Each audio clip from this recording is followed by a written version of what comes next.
a ir resumiendo, cosa que no nos cansemos mucho. Tercera pregunta, ¿cómo Dios busca al que va a ser salvo y no el ser humano a él? Porque regularmente la gente dice busca de Dios. Vamos a ver qué dice la Biblia. Romanos, vamos a ir a algunos textos bíblicos, hermanos, y entonces nos vamos a referir a la historia de Zaqueo, para ver ilustrado por qué es que Dios es el que busca y confirmar que Dios es el que busca. Como está escrito, dice, no hay justo, no hay ni aun uno, dice Romanos 3, 10 al 12, no hay quien entienda, no hay quien busque a Dios. La Biblia categóricamente nos dice, no hay quien busque a Dios. Usted mismo, usted no buscó a Dios. Dios le buscó a usted. Amén. Usted como mucho pudo haber tenido quizás un alumbramiento en su ser que se lo tuvo que poner Dios porque de usted no salía buscar a Dios. No sé si me entiende. La única forma que usted pudo haber tenido la noción de que Dios le amaba y que Dios le estaba hablando fue porque Dios le aclaró su mente. Porque si no, de usted no iba a salir. Porque la Biblia dice, todos se desviaron, a una se hicieron inútiles. No hay quien haga lo bueno, no hay ni siquiera uno. No hay ni siquiera uno. Amén. Ahora vamos a ver lo que nos dice la Biblia en el contexto de la historia de Zaqueo. ¿Se recuerda Zaqueo? En esta ilustración, ¿cuál es Zaqueo? El más chiquito de todos. Y tiene que ser bien chiquito, porque en aquellos tiempos la gente era bien bajita de estatura, 5 o 6 como promedio. Supongo que Zaqueo medía entonces 4 pies y medio, algo así, no sé. Bien chiquito, chaparrito, como dicen en otros lugares. De hecho, una vez que usé un gimnasia, y eso le pasaba a Zaqueo, Zaqueo, porque era chaparrito. Pues Zaqueo no podía ver a Jesús porque la gente que estaba al frente era más alta que él. Pero mira lo que nos dice la Biblia. Zaqueo, que quiere decir uno que es justo, era todo lo contrario. Era el jefe de los cobradores de impuestos, que era un tramposo con papeles. Y él supervisaba a los hombres que cobraban impuestos, siempre cobraban de más. Y él era parte de una pirámide gubernamental autorizada por los romanos. Los romanos, después que se llevaban su tajada, no le importaba si Zaqueo y lo suyo, le robaban a la gente y le cobraban de más. Y él se lucraba, por no decir en Puerto Rico, se hartaba de dinero. Y era un hombre extremadamente rico, pero extremadamente chiquito. Y no le hacía ningún honor al nombre el que es justo. Así que no es de sorprenderse que haya sido rico. Todo ese dinero era dinero sucio, de extorsión. Cuando Jesús y sus seguidores pasaban por Jericó, rumbo a Jerusalén, Zaqueo procuraba ver a Jesús, pero su corta estatura hacía de esto muy difícil. Vamos a la parte aquí un momentito en Lucas 19 para que usted pueda ver esto. ¿Okay? Zaqueo procuraba ver, ¿ok? Del hebreo, del griego zetei, que quiere decir deseaba, ¿ok? Intencionaba, buscaba ver a Jesús, ¿ok? Esto puede haber sido en el sentido literal de yo quiero verle la cara a Jesús porque es tan famoso que yo quiero ver quién es. Pero si se toma en el sentido espiritual, algo le movió en su corazón, un corazón que estaba completamente perverso, que era lleno de avaricia, le nació en su corazón, a pesar de que la Biblia dice que no hay ni uno bueno, ni a un solo uno, le nació en el corazón de Zaqueo mirar a Jesús. ¿Cómo es la única forma que eso puede ser? No sale de uno. Es la misericordia de Dios que lo tocó. Pero era tan chiquito que no podía ver a Jesús. En su anhelo hizo dos cosas poco comunes para un hombre de su posición, porque en el oriente los hombres ni corrían, ni mucho menos subían en árboles. Eso era cosa de nenes pequeños, de niños o de tontos. No era digno para un hombre treparse en un árbol, porque muchas veces era porque usted se trepaba al árbol con la ropa de ese tiempo y se le veían partes que no se supone que se vean. Era por eso mayormente. Y también se decía que los hombres no tenían que correr porque ellos no tenían que apurarse por nada, porque que se apuren otros, pero los hombres no se apuraban. Llega viendo. Pero él cogió y se trepó en un árbol. ¿Quién lo movió a hacer esto, hermano? No salía de él. y menos de Zaqueo, que Zaqueo era como si fuera el dueño de Jericó, para efectos prácticos. Todo esto fue porque Dios lo tocó. Dios lo tocó, él no se había salvado todavía, pero Dios le picó la curiosidad, vamos a decirlo así, por su gracia, para que Zaqueo se interesara en Jesús. Y su curiosidad eventualmente permitió que él conociera a Jesús.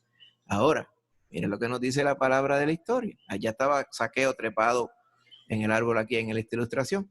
Si usted viene acá un momentito, dice, cuando Jesús llegó a aquel lugar, ¿ok? Mirando hacia arriba, le vio y le dijo, Zaqueo, date prisa y desciende, porque hoy es necesario que pose yo en tu casa. Por el contexto que usted entiende, hermano, Zaqueo tenía deseo de ver a Jesús porque se lo puso Dios en su corazón, es obvio. Pero ¿quién estaba buscando a quién?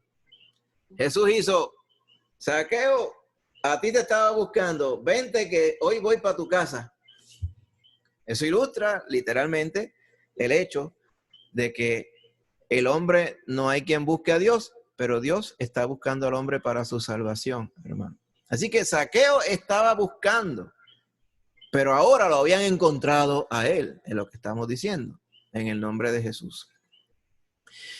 Así que él recibió a Jesús con gozo y dio muestras de que había experimentado una nueva vida en su corazón. Aquí lo vemos, ¿verdad? Que los apóstoles llevaban como 1,5 pies de estatura, más o menos decían ahí, ¿verdad? Lo ponían así ilustrado, pero la estatura es lo de menos después que él hubiera conocido a Cristo Jesús.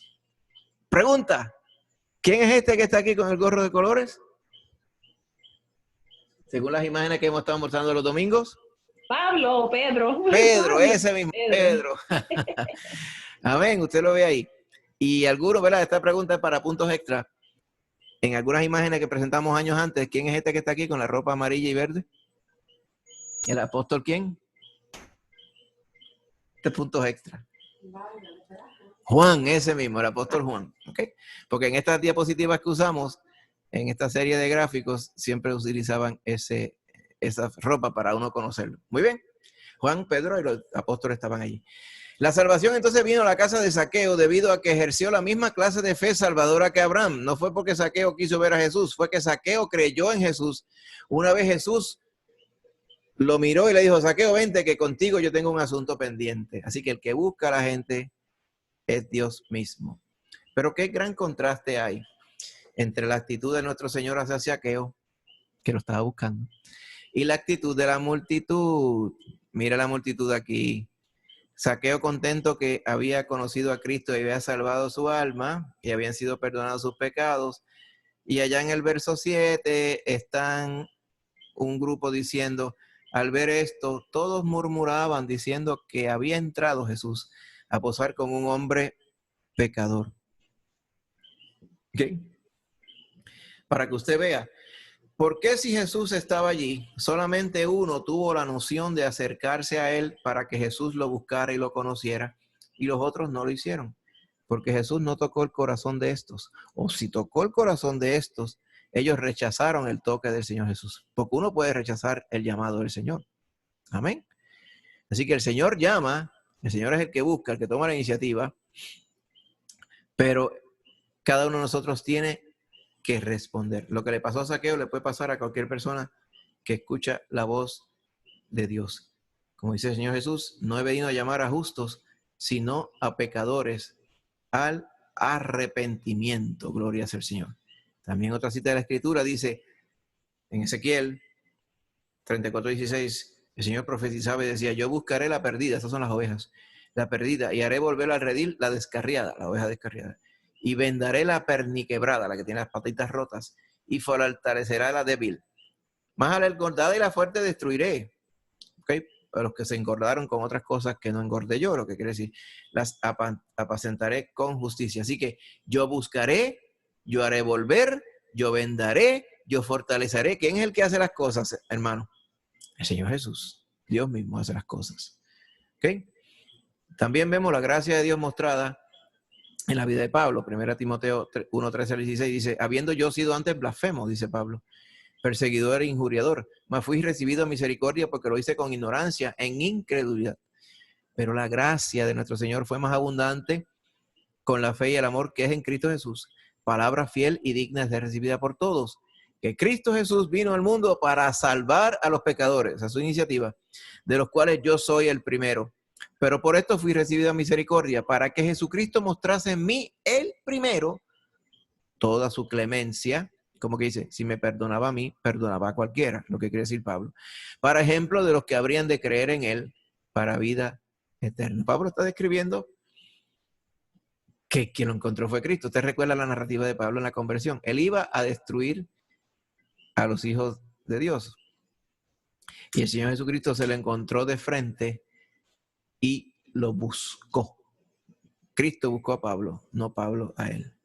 ¿Ok? Mire lo que pasa también.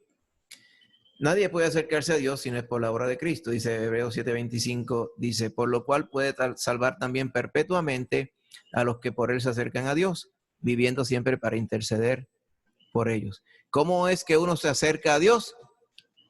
Por él. ¿Va bien? Todas las cosas fueron creadas por él y por medio de él y son para él. Así que el Señor aquí nos está diciendo, esos que se acercan a Dios es porque él los acerca. ¿Ven? No hay otra forma de acercarse a Dios si él no te acerca a ti. Y la cita, hay una cita clave que está aquí en primera de Juan capítulo 4, 9 al 14. Y Juan se especializa en aclarar estos puntos, hermanos. En esto se mostró el amor de Dios para con nosotros, en que Dios envió a su Hijo unigénito al mundo para que vivamos por él. En esto consiste el amor, no en que nosotros hayamos amado a Dios. Nosotros no teníamos esa iniciativa. Primero, no teníamos ningún amor para darle a nadie, mucho menos a Dios.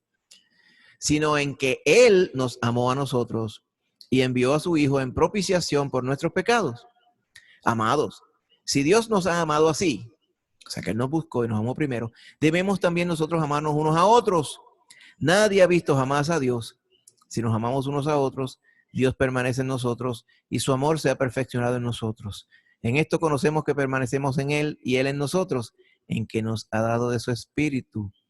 Y nosotros hemos visto y testificamos que el Padre ha enviado al Hijo, el Salvador del mundo. Juan nos está diciendo, si no fuera porque Cristo nos amó primero, nosotros no podríamos nunca amarlo a Él. La iniciativa es de Dios. Amén, hermano.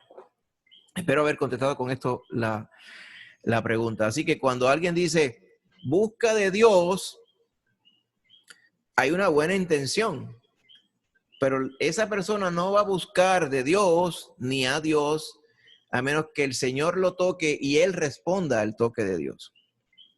Por eso es que cuando oramos para que Dios se le revele a las personas inclusive que aún están remotos. O sea, el Señor se le revela a todo aquel que Él tiene puesto para que conozca a Cristo. Y el Señor quiere que todo el mundo conozca a Cristo. Así que el Señor le va a dar un toque o varios toques a cada persona con la intención de que esa persona responda al llamado de Cristo Jesús. Amén, hermanita Rosana. Dime, déjame ponerlo acá para poderlos ver. Sí, que me surge la pregunta, porque en la palabra algunas veces en los salmos y en otros pasajes menciona, por ejemplo, busqué a Jehová y él me oyó y me libró de todas mis angustias, o los que buscan a Jehová no tendrán falta de ningún bien, que parece entonces que hay una diferencia entre lo que es una persona no salva, buscar al Señor, y para una persona salva, buscar al Señor. Exacto, y eso precisamente es lo que te iba a decir. O sea, cuando dice busqué a Jehová, está hablando de una persona que ya conoce a Jehová. Exacto, ¿okay? Sí.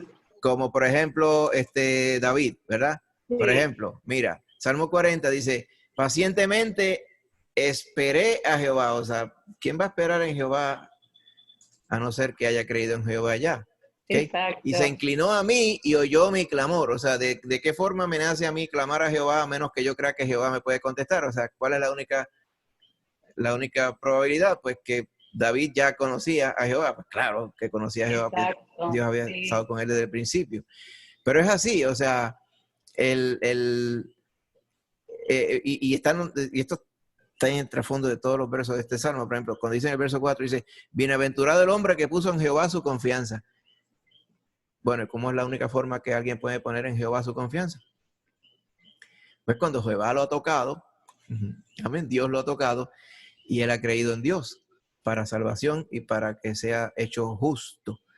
Entonces, ese hombre es bienaventurado porque puso en Jehová su confianza. El que siempre toca primero es el Señor. Amén.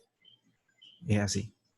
Así que, gracias a Dios, nosotros somos salvos, primero porque Él nos tocó, nos amó primero, envió a su Hijo a preparar la salvación por nosotros, tocó nuestro corazón y nosotros respondimos a la gracia que Él nos muestra. O sea, no solamente tocar el corazón como el que hace así un cantacito, sino que Él aclara nuestra vida y nuestra mente para que podamos entender que el único camino a la salvación es Cristo Jesús. Porque no hay quien busque a Dios. Él tiene que enseñarnos aún eso. Nos tiene que dar hasta la fe para poder creer en Él. Amén.